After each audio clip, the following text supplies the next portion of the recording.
கல்லட்டி மலைப்பாதை வழியாக உதகை செல்லும் சாலையை மூடும் நீதிமன்ற உத்தரவை எதிர்த்து மேல்முறையீடு செய்யத் தவறிய தாவேக அரசை கண்டித்து மசினகுடியில் கடையடைப்பு போராட்டம் நடைபெற்றதால் சுற்றுலா பயணிகள் பாதிக்கப்பட்டனர்.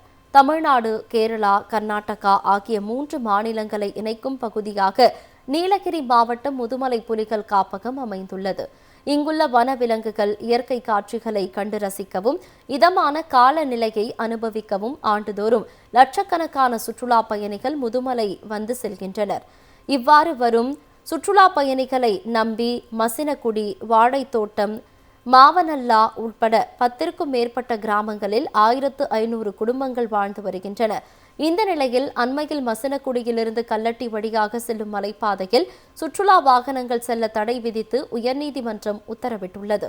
இந்த தீர்ப்பை எதிர்த்து தாவேக அரசு மேல்முறையீடு செய்ய வலியுறுத்தி அரசின் கவனத்தை ஈர்க்கும் வகையில் நேற்று முதுமலை காப்பகத்தை சுற்றியுள்ள 15க்கும் மேற்பட்ட கிராம மக்கள் ஒன்றிணைந்து முழு கடையடைப்பு போராட்டத்தில் ஈடுபட்டனர். இதனால் அங்கு வந்த சுற்றுலா பயணிகள் ஏமாற்றத்துடன் திரும்பி சென்றனர்.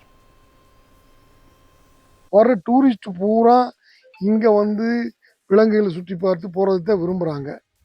அதுவும் இல்லாம இப்போ மதிப்புக்குரிய உயர்நீதிமன்றம் வந்து இந்த ரோடை தடுக்கிற மாதிரி சிங்காரா, மசனகுடி, மாயார் போகிற ரோடை தடுக்கிறாங்க. இது டூரிஸ்டுடைய வாழ்வாதாரம் மிகவும் பாதிக்குது. இங்கே ஆதிவாசிக, பலதரப்பட்ட மக்கள், விவசாயிகள், கடை வச்சிருப்போம், எல்லாத்துக்கும் வாழ்வாதாரம் ரொம்ப பாதிக்குது. எக்கோ சென்சிட்டிவ் ஜோன் என்ற வகையில் பொதுமக்களுக்கு தேவையான அத்தியாவசியான அவருடைய வாழ்வாதார உரிமைகள் பாதுகாக்கப்பட வேண்டும், அவர்களுக்கு தேவையானதை செய்து கொடுக்க வேண்டும் என்று அந்த புலிகள் சரணாலயத்துள்ள கைட்லைன்ஸ்லேயே குறிப்பிடப்பட்டிருக்கிறது. ஆனால் வனத்துறையானது இந்த பகுதியில் வாழக்கூடிய மக்களை தன்னை எதிரியாகவே நினைத்து கொண்டு பல்வேறு இடையூறுகளை செய்து வருகிறார்கள். இங்கே நடக்கக்கூடிய அத்தனை தொழில் முடக்கப்படுகிறது, அவருடைய வாழ்வாதாரம் பாதிக்கப்படுகிறது.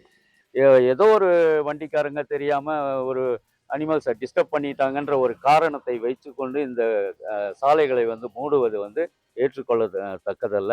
இது மாண்புமிகு நீதிமன்றம் இதை கண்டிப்பாக இது மறுபரிசீலனை செய்யணும்.